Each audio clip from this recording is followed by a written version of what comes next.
Gravando, hein? Is being recorded. Sejam muito bem-vindos, pessoal. Esse é meu Coração Saudável, naquele modelo que você já conhece, entrevistando alguns colegas. E hoje um grande prazer de receber o Dr. André Laranjeira, médico pela Faculdade de Medicina USP, pediatra neonatologista do Hospital Albert Einstein. André, e meu amigo. André, muito bem-vindo. Bruno, é um grande prazer receber esse convite. Obrigado de verdade. Espero que a gente possa ajudar as pessoas aqui com o tema que você está trazendo. Legal. E o André vai falar com a gente, pessoal, sobre vacinação de Covid em crianças. Então, eu quero bater um papo aqui com vocês. Qual é a melhor vacina? Vacina ou não vacina? Vacina de RNA? Os riscos de miocardite? Essas histórias de morte súbita que tem acontecido aí pelo mundo. Então, André, a primeira pergunta que eu queria te perguntar. Assim, você é um estudioso de vacinas por ser pediatra, então já tem esse conhecimento. E quando veio a história da vacina por Covid, eu que te acompanho nas redes sociais, eu percebi que você estudou e aprofundou bastante aí nas indicações para gestante, indicações de cada tipo de vacina. E aí a gente avançou na vacinação dos adultos e chegou a vez das crianças. E começou uma polêmica agora nesse fim de ano, né? E a sociedade um pouco desconfiada. Foi isso que eu sinto, não só da sociedade, eu digo, não do ambiente leigo, mas alguns médicos também, com medo de vacinar, com receio. Então, a primeira pergunta que eu queria te fazer, André, vacinar as crianças, e aí a gente tem os dois grupos de faixa etária, né? 0 a 5, 5 a 10. É seguro?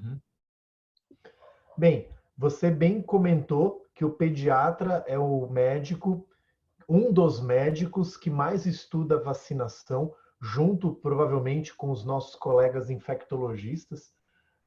Basta você pegar a carteirinha do seu filho, com certeza alguma das vacinas que existem você conversou com o pediatra do seu filho. E conforme o Covid foi aparecendo, é natural que as famílias nos questionem a respeito dos riscos, as mulheres que amamentam, as gestantes que nos procuravam em consulta pré-natal.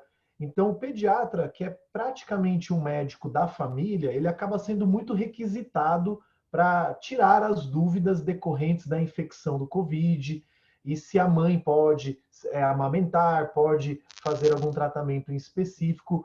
Então, nós fomos muito requisitados em relação ao Covid.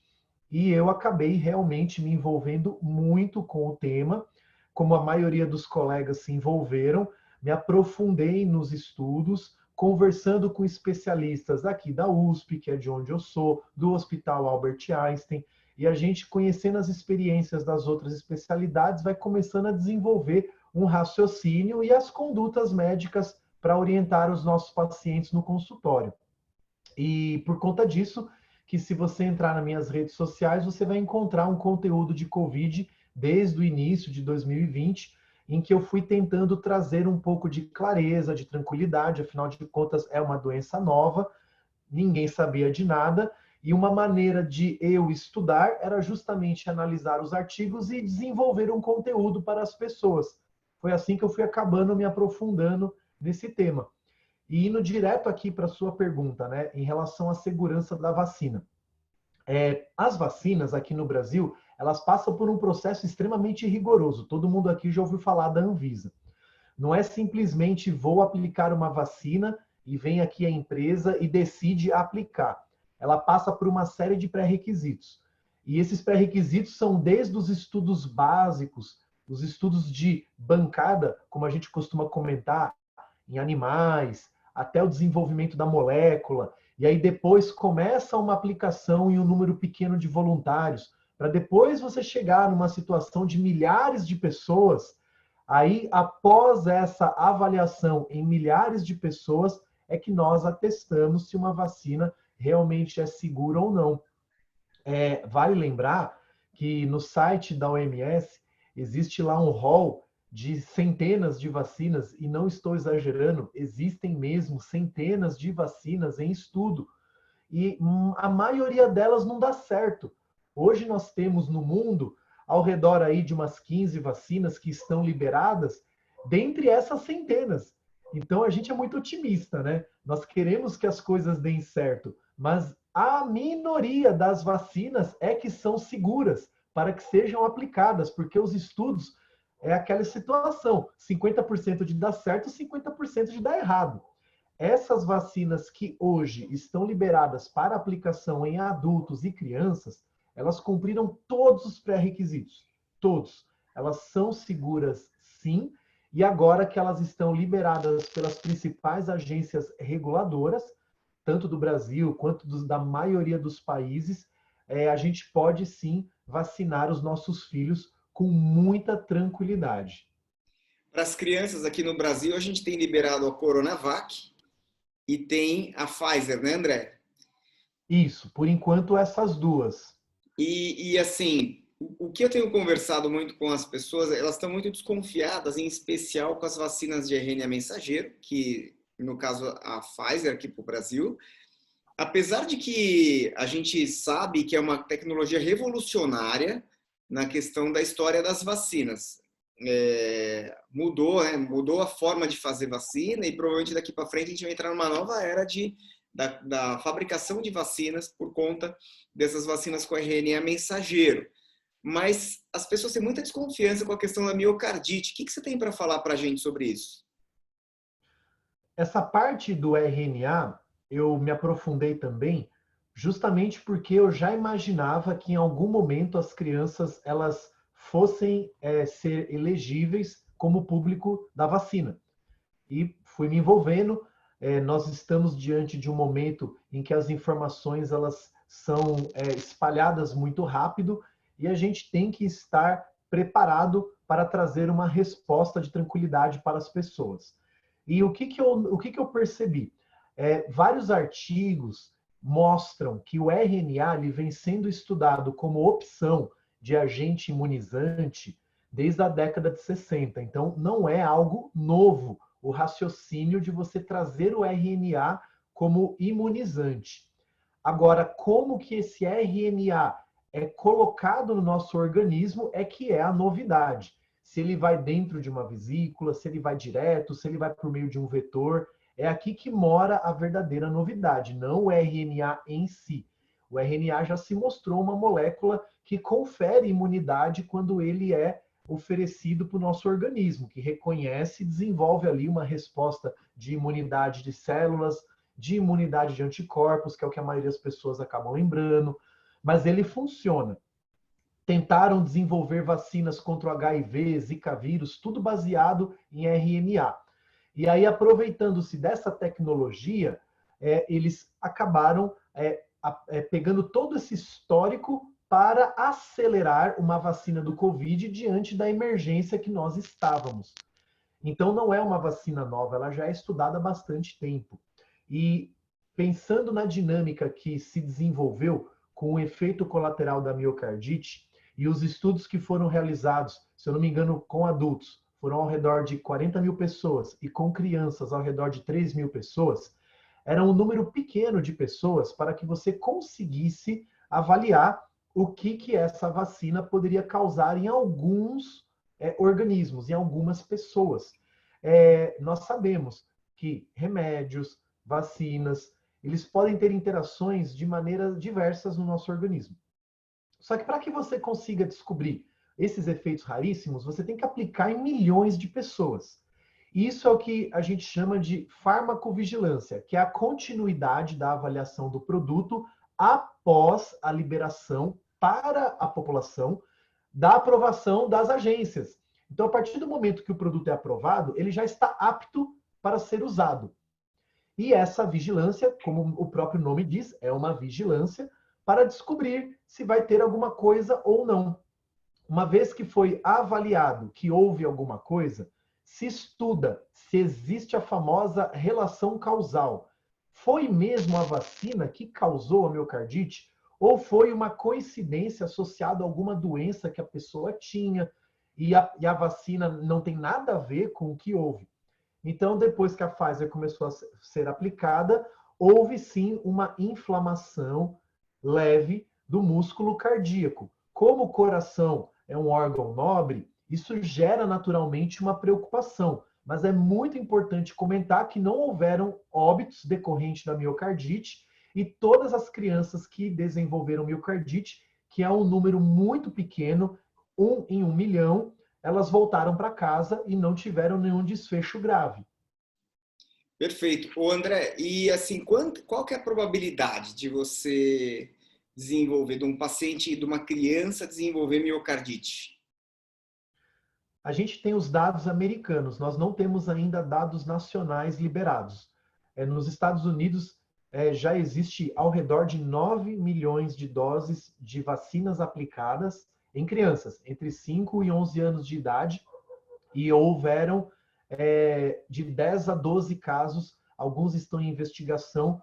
Todos esses números que eu estou falando aqui são de domínio público no site do CDC, nas apresentações que eles fazem para a população. 10 a Então, 12 um casos dado que em 8 qualquer um milhões pode de acessar. crianças? São 12 casos em 9 a 10 milhões de vacinas aplicadas. Veja, de vacinas. Então, pode ter criança que já recebeu 2 doses. Duas. Tá. Então a gente está falando aí de 10 milhões de vacinas, de aplicações. Aplicações e apenas 12 miocardites. É um número É muito muito, pequeno. muito baixo. Muito É pequeno. muito pequeno É. diante do grande benefício. Eu li um artigo, para adultos, a Moderna dá um pouquinho mais de miocardite que a da Pfizer.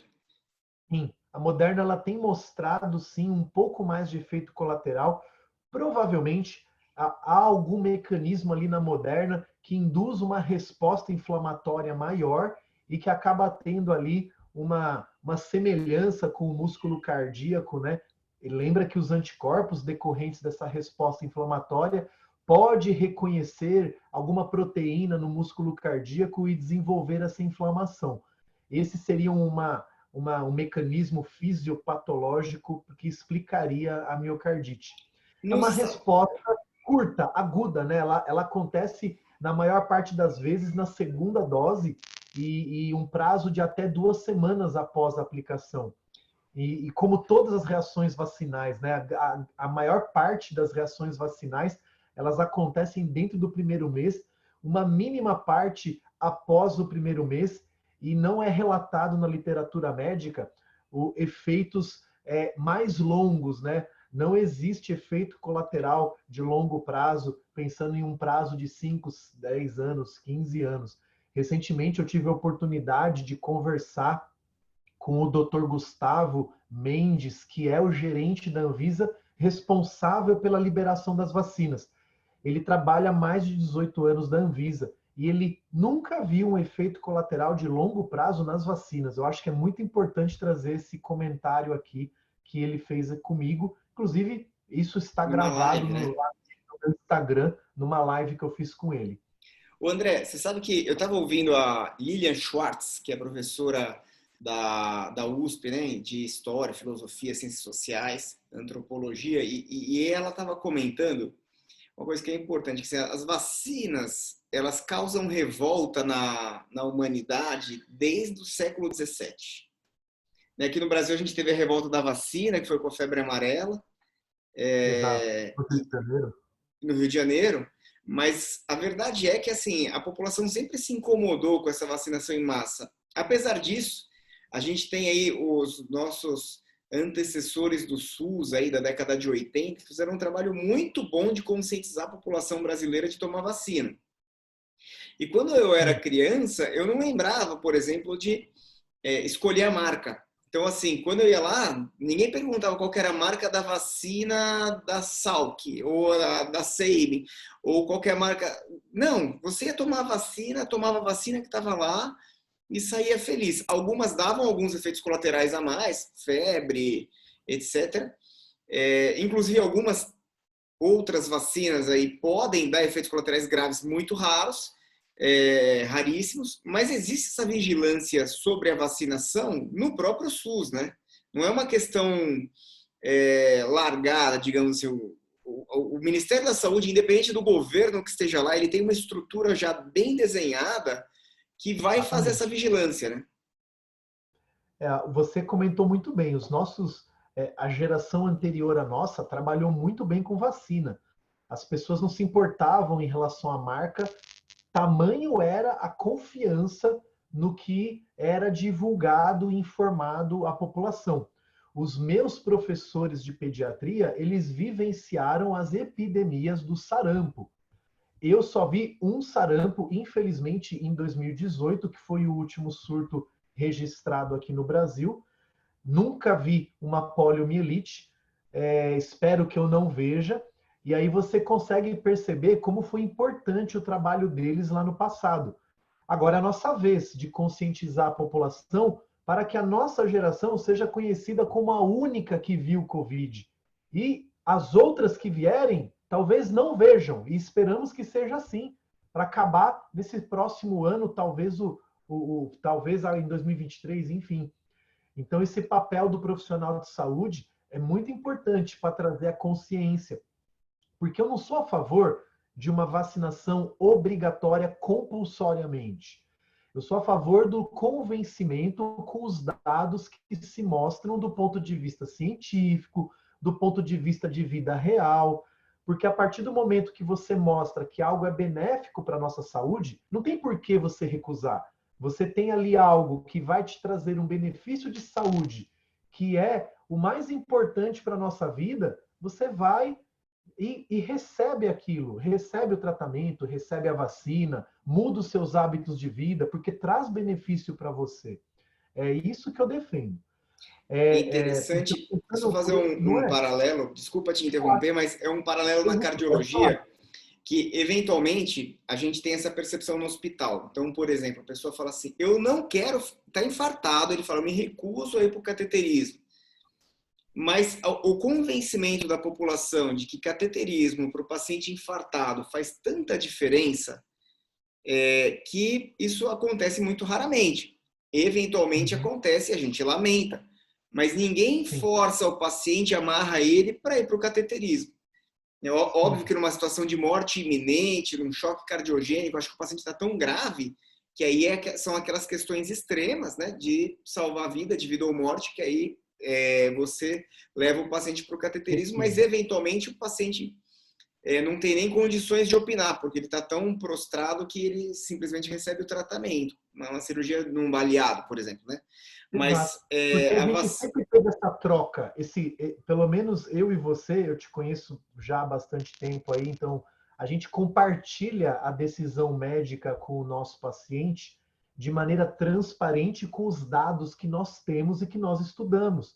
E decidimos ali a melhor decisão para ele, porque nós todos sabemos que a conduta médica é individualizada, né? Não é um gabarito que pode ser aplicado de maneira geral. Você tem que avaliar o caso a caso. E faz muita diferença olhar no olho, pegar na mão e falar, se der algum problema, eu tô aqui. Eu tô aqui. Se der algum problema, traz que a gente vai trabalhar para cuidar e para dar certo. Né? E comentando aí ainda da sua última pergunta, então as pessoas não tinham esse hábito de questionar qual é a marca, o que faz, quantas vacinas o teu filho não recebeu desde recém-nascido e você nunca questionou o médico sobre qual é a marca, o que é essa vacina. É lógico que algumas vacinas você pode ter perguntado e o médico explicou e você saiu do consultório dele esclarecido e decidido a se vacinar, né? Agora a gente está enfrentando uns tempos em que as informações elas são facilmente disponíveis, só que nem todas elas têm uma qualidade e uma fonte de conteúdo técnico científico. E é aqui que as pessoas, por vezes, podem ser confundidas. Por isso que é importante. Eu falo duas coisas nas redes sociais que são muito importantes. A primeira, cuidado com quem você segue, estabeleça um vínculo de confiança, investiga o histórico dessa pessoa. E segundo, gente, não existe médico na internet, e esse médico pode ser inclusive eu, pode ser o André, que substitua o teu médico que você confia. Então, assim, o médico que está do seu lado, que é quem cuida de você, ele é a principal autoridade junto a você. E se você não tem essa confiança nele, eu sei que tem gente, por exemplo, que não tem opção de trocar de médico, mas se você é um paciente que escolhe o seu médico, escolha alguém que você tenha confiança. Use a internet para se informar, construir um raciocínio, mas não para substituir aquele que te presta assistência. Eu costumo comentar que a melhor fonte de informações são os órgãos oficiais. É a Anvisa, é você ter uma sociedade médica, Sociedade Brasileira de Pediatria, Sociedade Brasileira de Cardiologia, para você poder ter ali todas essas sociedades médicas, elas têm links e ambientes ali, blogs, voltados para a população, em linguagem acessível. Claro, tem o conteúdo médico, porque o médico também estuda por ali, mas você tem o conteúdo para as pessoas se informarem. Se você não consegue ter um médico de sua escolha e você ainda não encontrou esse seu médico, você pode se informar perfeitamente pelas principais sociedades médicas brasileiras. Exato. André, uma outra pergunta, então, agora, para a gente ir para a segunda metade da nossa conversa, sobre a Coronavac. Então, a gente falou bastante da Pfizer, está liberada para crianças. Perfeito. Então, assim, tem uma solidez, essa informação do RNA como imunizante já vem da década de 60, a novidade é o veículo que a gente traz, e agora tem a Coronavac, que tem menos resistência para criança. Engraçado que inverteu, né? Te interrompendo um pouco, antes de Imagina. você progredir para a Coronavac, não sei se você chegou a ver, mas nessa semana, é importante comentar que nós estamos agora em fevereiro de 2022, houve uma publicação no New England mostrando que o reforço da Pfizer, ele confere uma melhora da imunização contra a variante Ômicron. Então, para você ver como realmente é um imunizante muito efetivo e os estudos, eles vão nesse ponto. Houve uma mutação. Existe um risco de perder o efeito? Existe. Mas e se eu fizer uma outra dose? Melhora? Todos os anos tomamos uma dose lá de gripe. É. Então, aqui que é onde entra os estudos científicos para nos responder. Vou precisar de mais uma? Ou o que eu tenho já está bom? É natural esse tipo de questionamento quando você tem um vírus tão mutante quanto é o Covid. Então, eu só queria aproveitar o assunto da Pfizer para trazer essa informação aí, É super excelente. recente. É excelente. E assim, para adultos, o que nós mais temos disponível é Pfizer hoje em dia, né? Vieram muitas doses aí importadas, então tem Pfizer aí para o pessoal.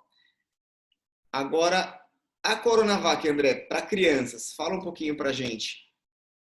A Coronavac, que acabou de ser também liberada acima de 3 anos num primeiro momento, ela já é uma vacina que é desenvolvida de uma forma bem diferente da vacina da Pfizer. Ela é o vírus inteiro que é ofertado ao nosso organismo, né, por meio da vacina.